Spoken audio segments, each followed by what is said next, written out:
Eu sou o professor Ítalo Pedrosa e daremos continuidade na unidade 3 da nossa disciplina Mecânica dos Fluidos 1. Para isso, o plano de aula utilizado será: iniciaremos com o princípio de Pascal, depois hidrodinâmica, escoamento, equação da continuidade e finalizaremos com a equação de Bernoulli.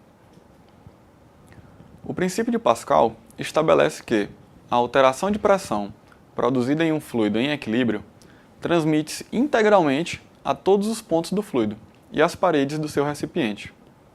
Como podemos observar nessas imagens, uma força aplicada em qualquer ponto do fluido irá se distribuir em todas as paredes do seu recipiente, e de forma integral. Dessa forma, Pascal percebeu que a pressão sempre será igualmente distribuída, resultando em a pressão em 1 será igual à pressão em 2, que será igual à pressão em 3, que será igual à pressão em qualquer ponto do seu recipiente. Ou seja, podemos colocar numa fórmula de relação da força e área. Assim, a força 1 sobre a área 1 será sempre igual à força 2 sobre a área 2, que será igual à força 3 sobre a área 3 e em qualquer ponto do meu recipiente. Como podemos observar nessa figura abaixo, F é a força exercida e A é a área do êmbolo. O princípio de Pascal é utilizado no projeto de elevadores hidráulicos, por exemplo, em sistemas de freio a óleo, em seringas médicas e em outras situações. Todos esses sistemas que precisam de aumento ou redução de pressão precisam do princípio de Pascal para a realização do seu trabalho. A hidrodinâmica é a parte da mecânica dos fluidos que estuda o movimento dos líquidos e gases, ou seja, o seu fluxo. A hidrodinâmica pode ser aplicada em áreas de irrigação, tubulações de ventilação, redes de distribuição, entre outros. Como podemos ver abaixo, uma rede de distribuição de fluido necessita diretamente dos princípios de hidrodinâmica. Para isso, devemos ter bem claro a definição de escoamento.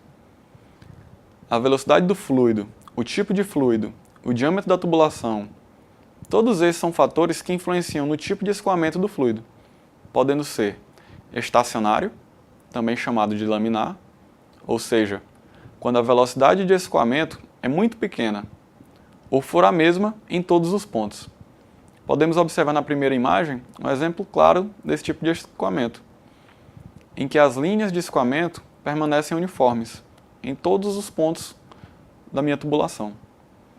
Já no escoamento turbulento, a velocidade do fluido é muito alta, ou varia no decorrer do tempo. Nessa segunda imagem, podemos observar que o fluido inicialmente mantém-se estacionário, mas por conta de um choque e um atrito, ele transforma-se em escoamento turbulento. A sua velocidade varia muito nesse ponto da tubulação. Define-se então a grandeza vazão como o volume de líquido que atravessa uma seção ao longo do tempo. A fórmula que iremos utilizar é: vazão é igual à razão entre volume do líquido e o tempo de escoamento.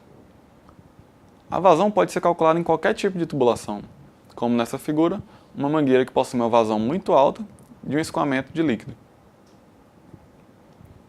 A equação da continuidade prevê que em um fluxo em que a vazão permanece constante, é possível relacionar a área da tubulação com a velocidade de escoamento do fluido. A fórmula que usaremos então é: vazão é igual à área da tubulação vezes a velocidade do fluido.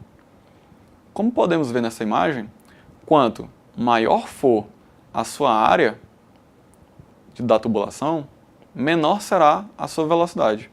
Ou seja, se a velocidade no ponto 2 é maior do que a velocidade no ponto 1, então a área 2 será menor do que a área 1.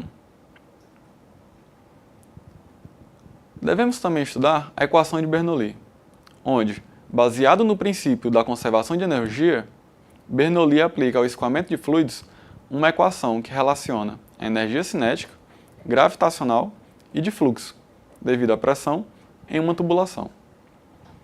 Podemos observar nessa imagem um exemplo de tubulação em que possui dois pontos com alturas, áreas pressões e velocidades diferentes. Porém, pelo princípio da equação de Bernoulli, ela deve ser igual a uma constante. E essa constante é calculada pelo velocidade ao quadrado sobre 2 do fluido, mais a razão entre a pressão na tubulação e a densidade do fluido, mais o produto da gravidade no local vezes a altura da tubulação. As referências bibliográficas utilizadas foram essas, e bons estudos.